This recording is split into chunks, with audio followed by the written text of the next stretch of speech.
Everyone, welcome back. After a long hiatus, I'm finally able to start making cool horror collection videos for you guys again. So I have been finding stuff pretty much this whole time, like here and there, and there's a lot of fun things to share. So today we're going to be showing off just some of the horror books that we found. And let's get started. So I'm trying this new format where I present things to the camera, so hopefully it doesn't look too terrible.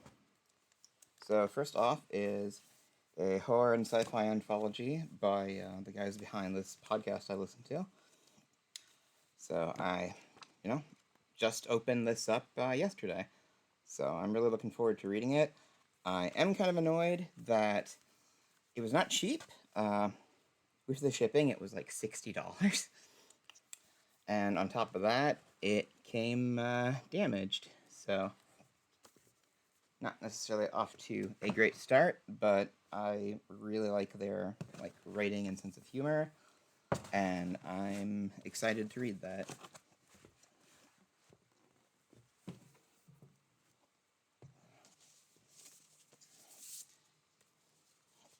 So then this, I think, is a collection of essays on more modern horror films. I flipped through the contents, and they cover the Chainsaw Massacre remake, the Wrong Turn series, the Final Destinations, the Last House on the Left remake. So I'm really curious to see what they have to say. This was recommended by a friend of mine, Caleb D. MTG, the Magic streamer, and I guess one of his friends wrote this, so really excited to check it out.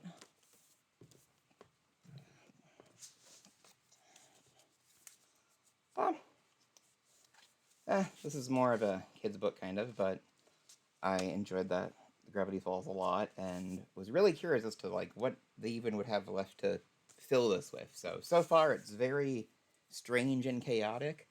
I had almost expected sort of a behind the scenes kind of, oh, here's how we got the idea for this and that, and instead it almost seems just kind of like a joke book, but it's been entertaining to flip through.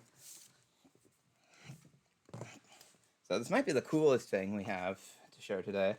So this is the hardcover, potentially, I don't think this is the one that was only through his website, but this is the volume 1 hardcover omnibus of Hack Slash, which is an amazing horror comic series that I love, by Tim Seeley, who, when I was trying to get my own horror podcast off the ground, he was supposed to be my first guest, and then the computer broke and could not be fixed, and it was quite the fiasco.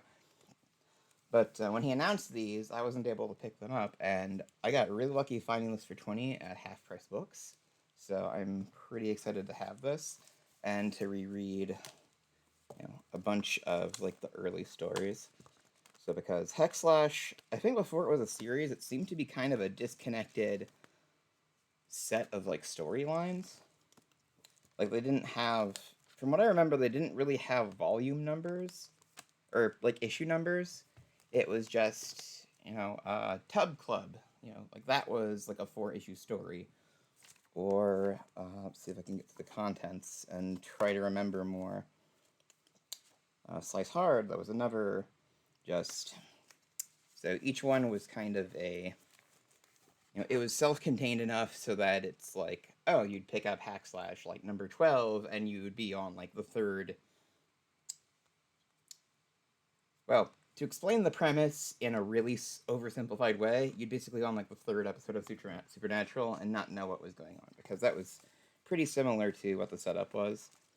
So, and this even has the Chucky crossover in here. Ooh, a little.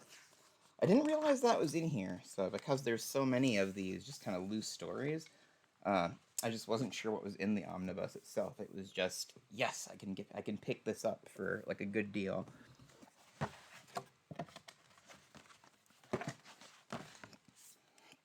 Now, I don't think I was able to make a video when this was coming out, so I played Dead by Daylight, and one of the coolest things about it used to be its unique horror lore, and that has since not been a thing. It's baffling that Dead by Daylight, it had like such good character backstories and like premise, like premises in their backgrounds. Like you could have easily made a lot of horror comics and a lot of horror movies off of each character in Dead by Daylight. And for many years, they were extremely resistant to doing any of that. And so this comic is basically their first attempt at that, having a spin off comic. It's based around the Legion characters. When this was coming out in individual volumes, I had a really, really hard time finding it. Um, it also didn't help that each issue was delayed by something like 2 months each time. So eventually, even though I did manage to pick all four of them up, it was kind of. I ended up having to reread each issue each time a new one would come out to be like, okay, what was happening? And so this is the trade paperback version, which is finally available. Um, so these come with a download code for in-game items like charms of like the comic itself that you can just wear on your character and stuff. And apparently they were, well, I think it was a little rude personally that each of the 4 issues had their own code, and then this one has its own unique code too. So if you wanted all the charms, you had to buy, the comic twice essentially. But it is kind of nice to have it in one volume. So it's kind of a hard comic to recommend because like it kind of assumes you already know who the characters are, and the art style is very well stylized. So each issue I think looks slightly different, even though I'm pretty sure it's the same person who drew each one. But that is kind of a reflection of like, because the Legion is 4 characters, each issue is about one of them. I think that fits. It was just kind of I don't know, something about it kind of clashed to me, but it's good. Like I have read this, and I would recommend it, especially now that you can actually get your hands on it. And then this is something that I only recently found out about last fall when it came out, the American Psycho comic. This was another thing that was flatly impossible to find as individual issues. So, luckily, by the time I had discovered it existed, there was already the 1-volume like hardcover option. So, I was able to order that. I think this actually came from eBay of all places. Like it's through Sumerian, like, and they actually did a soundtrack for this, with covers of songs that are used in the book. Like I haven't read this comic adaptation yet, and if you know anything about the American Psycho novel, you probably know which scene I'm afraid to encounter. I kind of hope they left it out. It's so intense. But the soundtrack is really, really nice, and a bunch of the songs on there are already like fast favorites. So I'm really looking forward to it. There was an option to get the hardcover with the vinyl soundtrack, but it was just a little bit over budget. It was $80, and I felt lucky to find just the hardcover book for $25, so that's what I went with. And then our last book find today is something that I didn't even know about until. So my friends have been taking me to conventions a lot recently, because I can actually afford to do it again. And at a local convention here in Milwaukee, I met one of the actresses from Halloween Ends, which, I mean, I think my last video that I released was my Halloween Ends mini collection kind of defense of that movie, because, well, I think there's a lot to defend. So, and I am confident time will vindicate me. But anyway, so I was talking with her, and she mentioned, oh yeah, I have, the making of the David Gordon Green trilogy book. Everybody in the cast signed it for me. And I was like, there's a book about that? So I went looking for it. It's, I think, relatively recent. Like, I want to say either this year or last year. No, last year I think it came out. And yeah, maybe even a little sooner. It was hard to tell. So anyway, this was not necessarily cheap. So this was almost 50.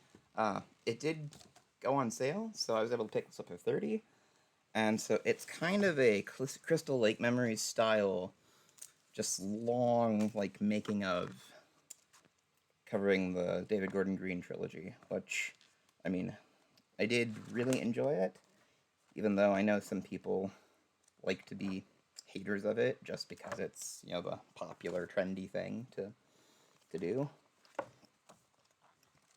So, I mean, I don't want to go into too much of a rant on that because it's like, I still don't understand what was wrong with Halloween Kills, for example, because people were like, I want to see Myers killing more people. And it's like, well, okay, you got that. It's like, man, that movie was terrible. Like, but they did exactly what you said you want. I don't understand. It's like, Evil dies tonight. It's like, okay, well, that was stupid, yeah, but like ultimately, I can tolerate that part. Anyway, so looking forward to flipping through and learning about that more about that series. So because, well, if you remember from my channel lore, I didn't really get to be a horror fan until 2012 when I was in my early 20s. So I did not get to grow up with Michael Myers and Jason and all these other characters and franchises that a lot of other horror fans did. So my first experience, in the theater with Halloween was Halloween 2018. So I think I'm going to be a little nicer to it than a lot of other fans would be. And honestly, I think kind of the same thing is what happens for stuff that came out in those time periods for those fans. Like, I mean, I hear people, it's like, oh man, Halloween 6 was cool. And I was like, are you sure you saw it? It's like, yeah. And we'll go into a long story about, oh, I went out with a relative, when I was a kid. It's like, okay, so your memories of it are kind of coloring that, which I think is probably what's happening with me and the David Gordon Green trilogy to some extent. But, I mean, if you want to be mean about it, like, Halloween Ends is much better than, at the very least, Halloween 6 and Halloween H2O.